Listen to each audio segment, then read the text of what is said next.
다 같이 사도신경으로 우리 신앙을 고백하겠습니다. 나는 전능하신 아버지 하나님 천지의 창조주를 믿습니다.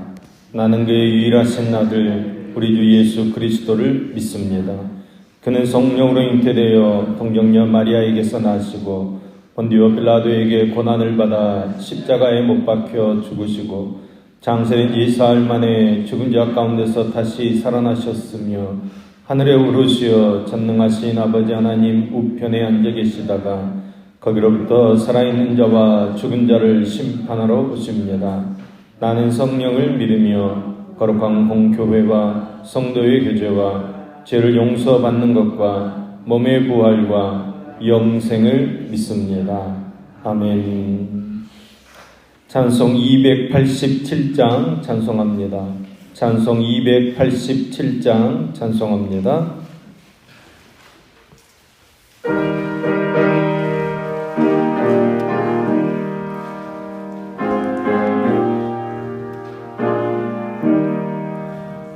예수 앞에 나오면 죄사함 받으며 주의 품에 안기어 편히 쉬리라. 우리 주만 믿으면 모두 구원 얻으며 영생 복락 멸류관 확실히 받겠네. 예수 앞에 나와서 은총을 받으며 마음의 기쁨 넘치어 감사하리라. 우리 주만 믿으면 모두 구원 얻으며 영생 복락 멸류관 확실히 받겠네. 예수 앞에 설 때에 흰 옷을 입으며 밝고 빛난 내 집에 길이 살리라. 우리 주만 믿으면 모두 구원 얻으며 영생 복락 멸류관 확실히 받겠네. 아멘. 오늘 교독할 말씀은 시편 119편 9절에서 16절까지의 말씀입니다. 시편 119편 9절에서 16절까지의 말씀입니다. 시편 119편 9절에서 16절까지 말씀을 저와 여러분이 한 목소리로 같이 읽겠습니다. 청년이 무엇으로 그의 행실을 깨끗하게 하리이까? 주의 말씀만 지킬 따름이니이다.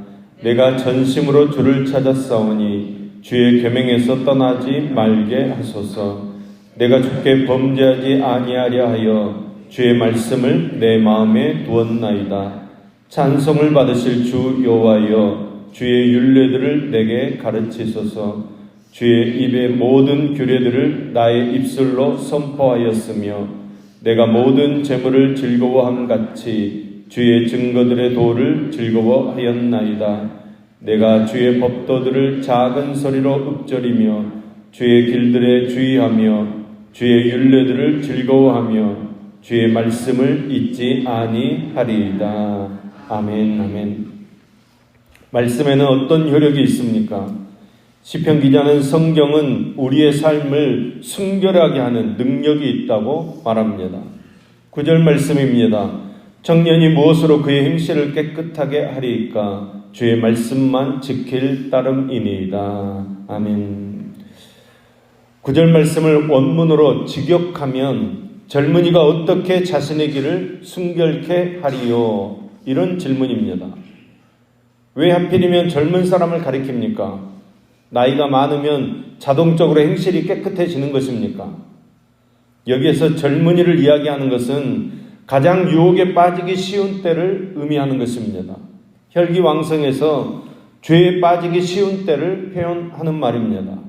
그러므로 이 말은 젊은이에게만 해당되는 말이 아니라 가장 죄에 빠지기 쉬운 때라도 하나님의 말씀은 우리를 순결하게 지킬 수 있다는 말씀입니다. 말씀을 가까이 할 때 내 삶에 변화가 생깁니다.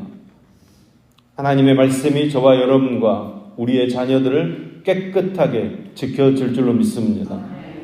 그래서 시편 기자는 기도합니다. 10절 말씀입니다.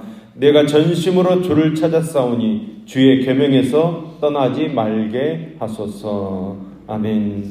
주의 계명만이 내게 살 길이기 때문에, 주의 계명만이 나를 깨끗하게 하시기 때문에 주여 전심으로 당신을 찾았사오니 하나님의 말씀을 내 마음에서 가져가지 마옵소서 기도하는 것입니다. 그렇다면 우리는 어떤 태도로 성경을 대해야 합니까? 시편 기자는 3가지를 이야기하고 있습니다. 하나님의 말씀을 대할 때 먼저 조명을 위해서 기도합니다. 12절 말씀입니다. 찬송을 받으실 주 여호와여 주의 율례들을 내게 가르치소서. 아멘. 조명이라는 말은 계시의 말씀이 내 안을 환하게 비춰주는 것입니다. 아무리 말씀을 들어도, 아무리 설교를 들어도 그 말씀이 내 안을 비추지 않으면 소용이 없습니다. 우리가 구원받을 때 죽었던 영이 살아납니다. 그 결과 성령 하나님, 즉 하나님의 거룩한 영이 드디어 우리의 영과 교통할 수 있게 됩니다. 우리의 영이 살아나서 성령 하나님과 교통하게 되면 우리 안에 많은 유익이 생기는데 가장 큰 유익은 조명해 주시는 역사입니다. 성령 하나님께서 우리의 영을 환하게 밝게 비춰주십니다. 무엇으로 비춰주십니까? 하나님의 말씀으로 비춰주십니다. 성령 하나님께서 우리가 읽은 말씀을 문자로 남겨두지 않고 우리의 영혼에 환하게 비춰주는 것, 그것을 조명이라고 이야기합니다. 성령의 조명하심을 받지 못하는 사람들은 성경책을 날마다 끼고 살면서도, 성경을 잘잘 외우면서도, 몇십 년 설교를 들으면서도 환경만 보는 것입니다. 낭망할 때가 오면 낭망하고 실망하고 짜증내면서 평생 믿지 않는 사람들과 똑같은 삶을 살아가는 것입니다. 말씀과는 다른 삶을 산다는 것입니다. 그러나 성령의 조명하심이 우리에게 있으면 세상 사람들이 보지 못한 것을 보게 될 줄로 믿습니다.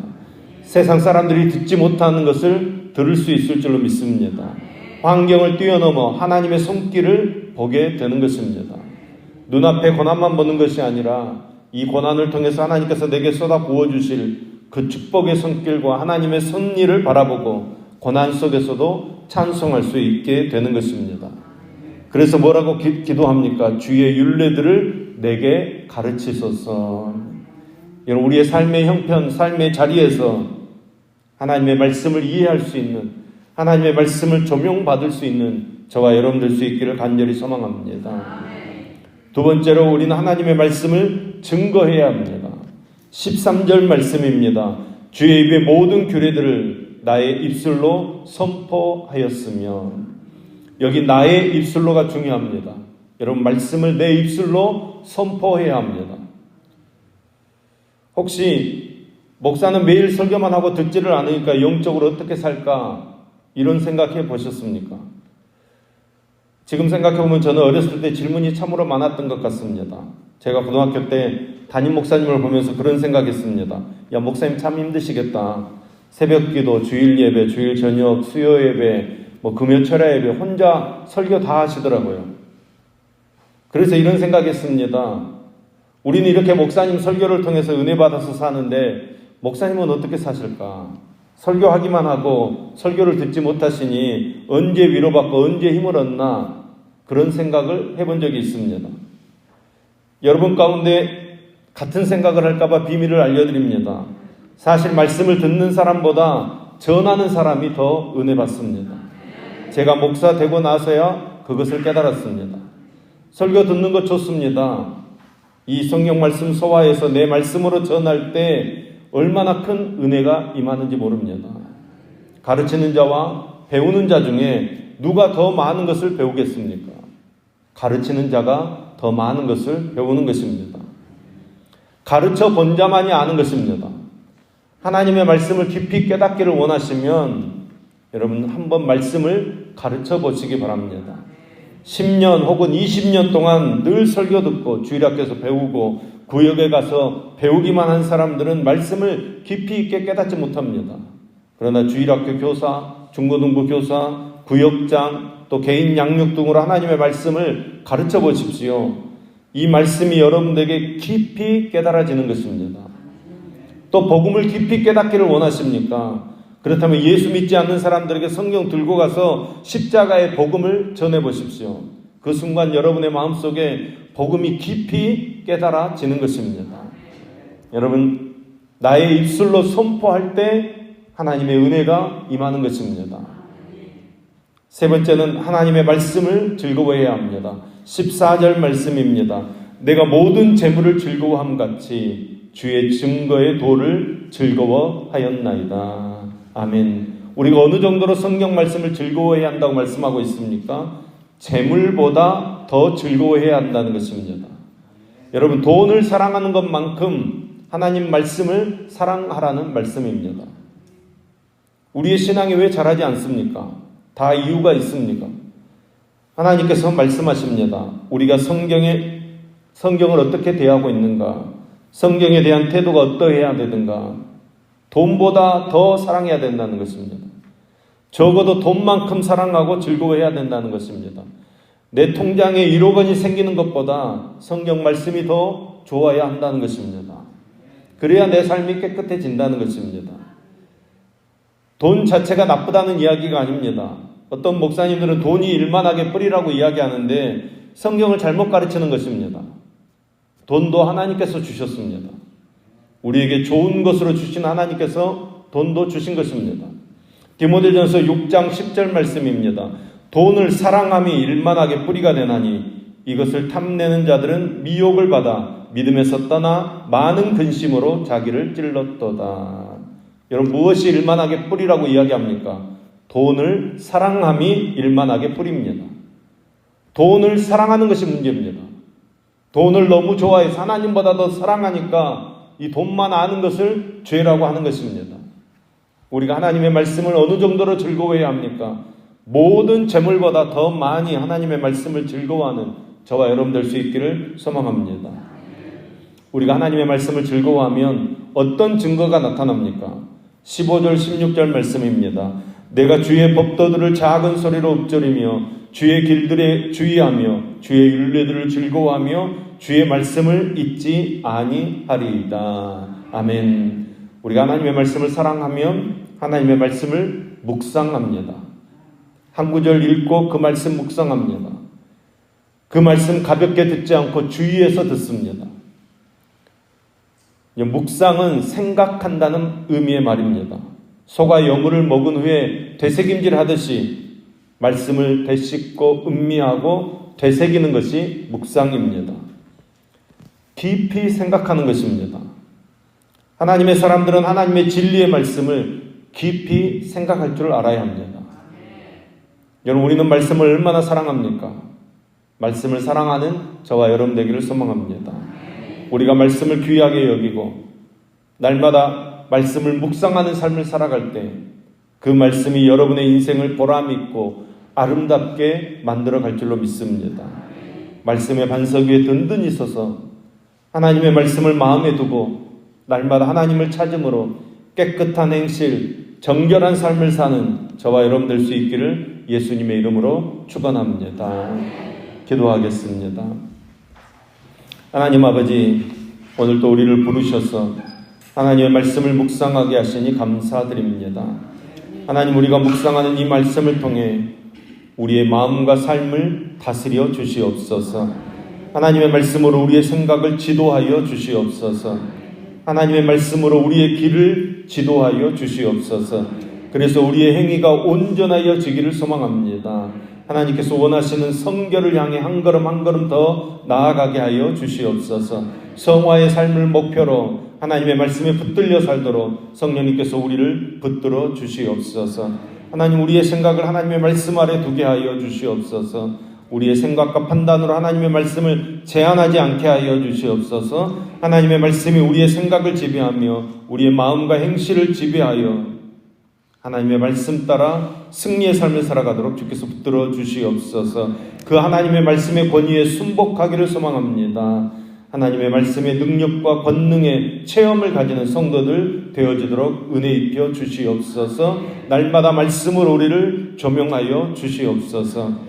교회를 사랑하신 하나님 아버지, 극도의 이기주의와 개교의 중심주의에 빠진 오늘의 한국교회 가운데 말씀과 성령의 충만함을 주시어서 다시금 영적 부흥의 물결이 일어나게 하시고 주의 손과 발이 되어 움직이는 한국교회 되어지도록 함께해 주시옵소서. 특별히 우리 강주성한교회가 영적 혼돈의 시대 가운데 하나님의 계획을 따라 보냄받은 믿음의 공동체로 주님의 나라를 위해 사명을 깨닫고 충성으로 섬기는 교회 되어지도록 함께해 주시옵소서. 우리 교회를 통해 하나님의 나라가 이루어지도록 주님께서 역사하여 주시옵소서. 오늘도 소원을 품고 1천만 영혼의 임기영 청년, 임상훈 청년의 손길을 기뻐 받으시옵소서. 구하는 모든 기도의 제목들이 속히 응답되게 하시며 주의 신령한 것으로 더 풍성하도록 역사해 주시옵소서. 주님께서 주신 귀한 말씀을 듣고 오늘도 세상 속으로 들어가 살기를 소망합니다. 오늘도 나를 통해 이 말씀이 나누어지게 하시고 세상 속에 주님을 모르는 수많은 영혼들 속에 예수 그리스도의 십자가의 복음을 전할 수 있는 구원의 파수꾼으로 우리를 세워 주시옵소서. 오늘도 부족한 우리를 통해 일하실 주님을 기대하며 나아가오니 주님의 열매로 충만케 하여 주시옵소서. 우리와 언제나 함께 하시는 예수님의 이름으로 기도합니다. 아멘.